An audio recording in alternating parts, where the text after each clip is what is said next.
Alright everyone, welcome back to another Star Wars Galaxy of Heroes video with Fat Phil. Today, we're going to be talking about the 5 most important things you can do as a free-to-play in Star Wars Galaxy of Heroes heading into 2025. These are going to be your keys to success.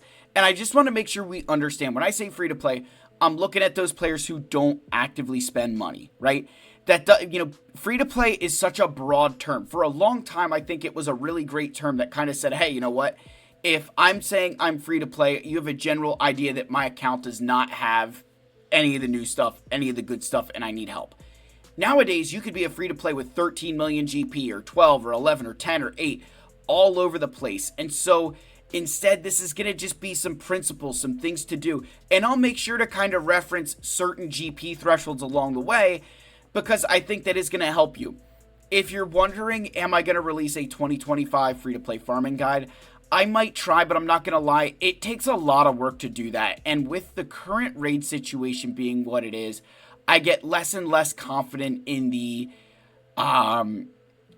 beneficial impact that those guides can have because maybe I just won't go quite as far into the future that, hey, if you're starting a new account, this is what I would do. But to a certain extent, a lot of your account is going to change with the new content. And so I would find it hard to create a guide only for it to change within 3 months when content changes. So anyway, let's get in here. Let's thank our channel members. I do apologize if you asked for your name to get updated. I haven't got around to it yet. I'm going to try. So again, thank you guys for keeping the patience, for continuing your support. If you're ever interested, that link is down below along with a link to the Discord server. Please go check it out. Thank you guys. Again, I can't thank you enough. Whether you are on the council or you've been granted the rank of Master or Wampa, thank you again for your support of this channel. You guys make this community awesome. You're a huge part of it. I am, again, hoping I get back into some streaming here. We're just kind of in a, I was hoping maybe to do some tomorrow at the time of recording, but we've got a holiday party going on, so we'll hopefully get back into it here. But anyway, enough rambling. Let's actually get into the video.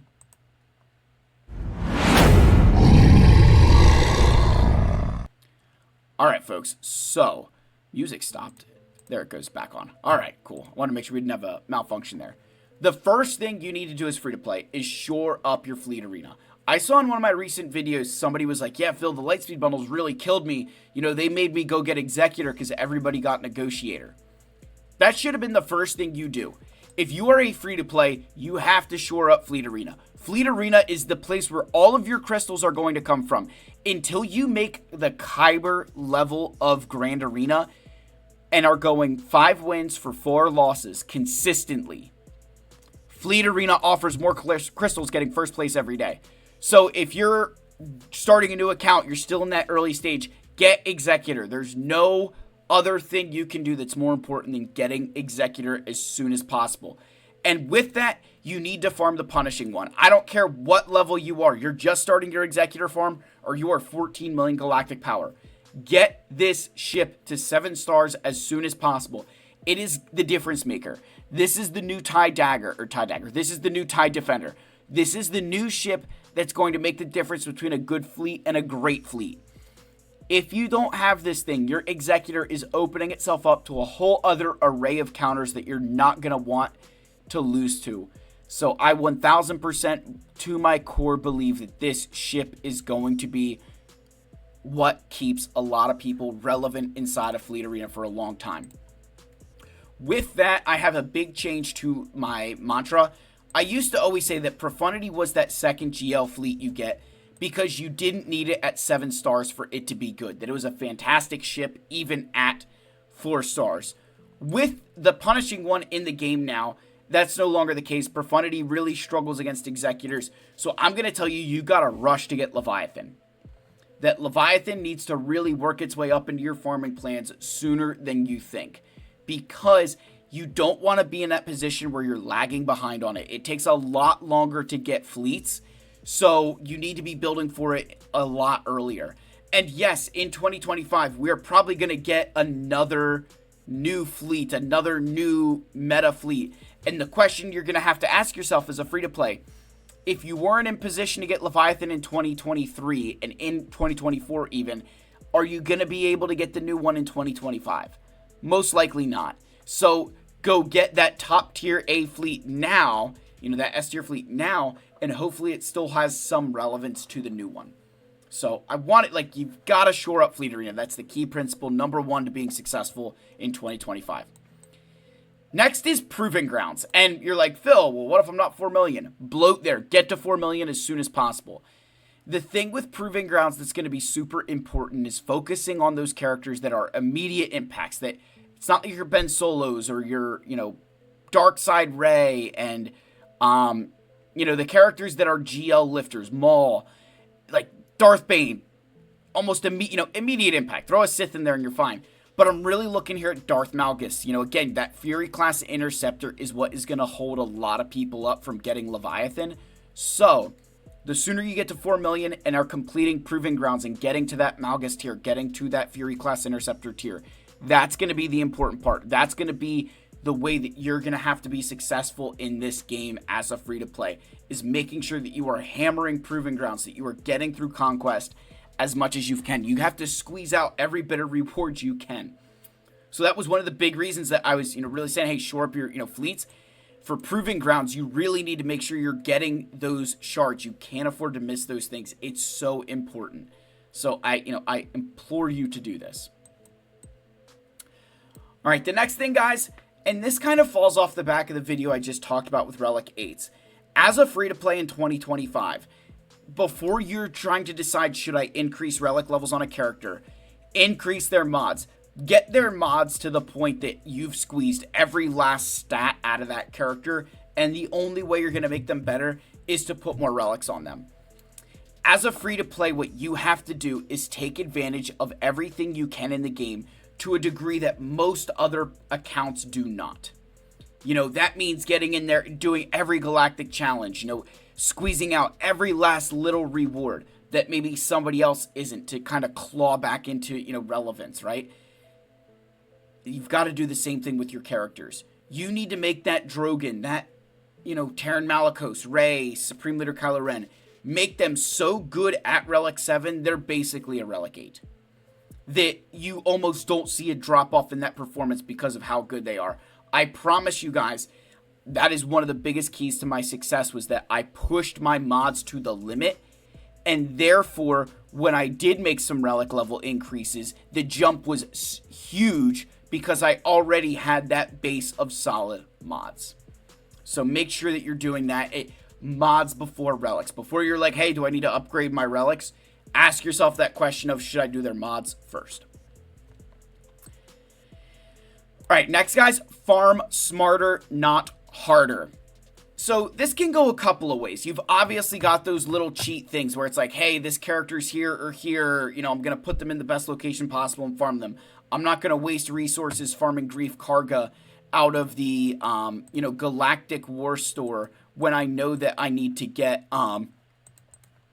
IG-11 shards off of the node that they share together, right? Like, that's the kind of stuff that's, smarter, not harder. But also in the context of going for some of these legendary characters. Bo-Katan now permanently in the Journey Guide. One of the things that a lot of players can kind of get mixed up on is they'll say that Jedi Knight Cal Kestis is the easier farm. And you're absolutely correct. Jedi Knight Cal is a far easier farm than Bo-Katan or Grand Inquisitor.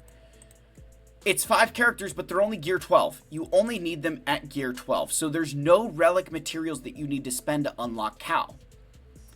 However, with Jedi Knight Cal Kestis, he's a lifter unit. And a lot of the characters that you build, they fit into 4 different teams, right? Saw Gerrera goes to Rebel Fighters. Tarful goes to Wookiees. Marin goes to Night Sisters. And then Seer and Cal go to Unaligned Force users. So there's 4 different teams that you're kind of building a piece for. Well, if you don't have Rebel Fighters and Wookiees and Night Sisters or Unaligned Force users, you've built Jedi Knight Cal Kestis, great. But all the rest of that Kyrotech and relic levels that you've invested in the characters to unlock him are going to sit there until you take advantage of those things. Where I compare that to, say, Grand Inquisitor, where yes, it sucks building all the relics, but you're building the team you're going to use with him. You're building the team you're going to use Reva with. That's the difference of kind of farming smarter, not harder there, is understanding the full picture of that farm.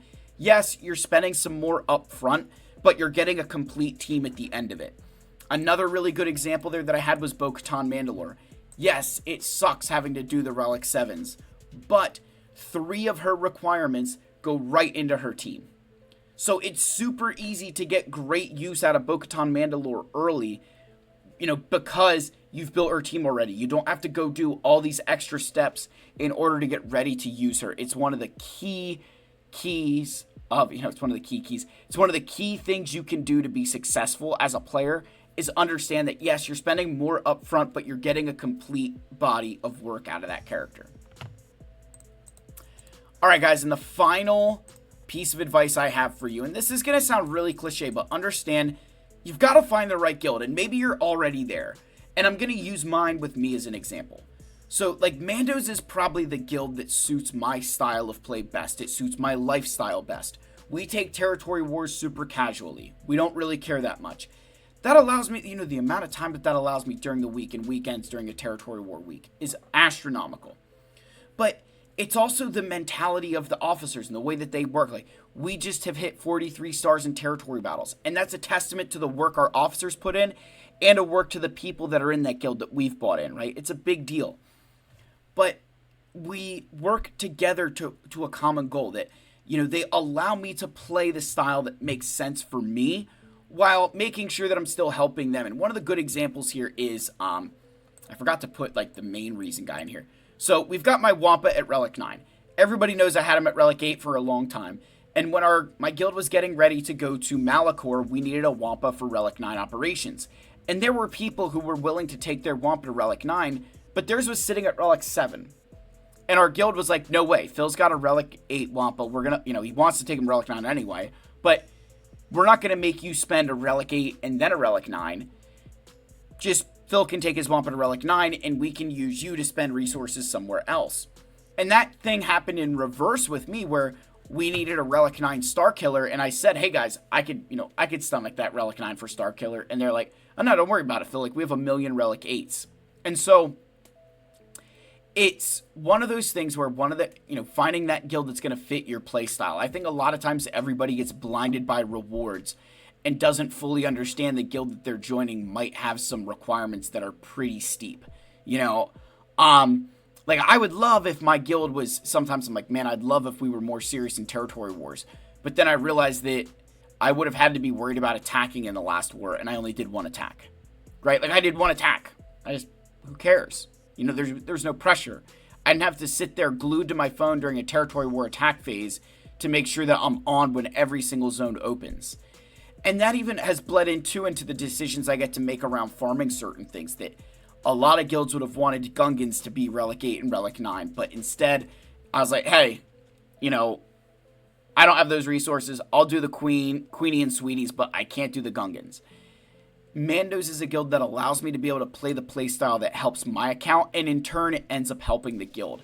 So it sounds so cheesy to be like, oh, find the guild that's going to help you be successful. It sounds like something you'd see in like a girl's apartment with, live, laugh, love somewhere on the wall. But find the guild that's going to allow you to be successful, that's going to allow you to play the way that you want to play the game. I promise you, part of your success in this game is just having fun. And that's going to start with finding the right guild. So much of the fun in this game is driven from the guild level. It's not driven from just playing with, it's about being in a guild, being in a community. So if I can if I can encourage you guys to do anything, it's find that right guild. If you're in a guild that you're not happy with, don't be afraid to leave. You are not trapped in guilds. There's no contracts. This is it's like college NIL. You have all the power. If you decide that you want to leave and there's somebody willing to take you, you can ditch, and guess what? There's nothing your current guild can do about it. It sucks. As a guild, it sucks. But as a player, it's a good thing to be a player that you have that power. So I'm not encouraging you all to leave your guild, because a lot of guilds out there are great. I know mine's awesome. I have no intention of leaving this guild. It's exactly what I need. It fits my lifestyle. I get the competitive aspect I want without all the pressure of needing to be on any more than I already am. So, with that said, guys, that's my keys to success for 2025. You let me know what you think of this list, and if you want to see a free-to-play guide for 2025, I'll see what I can scrounge up over the next week and a half, 2 weeks, whatever it is. But I love you all. May the force be with you. I'll see you in the next one. Cheers, my friends.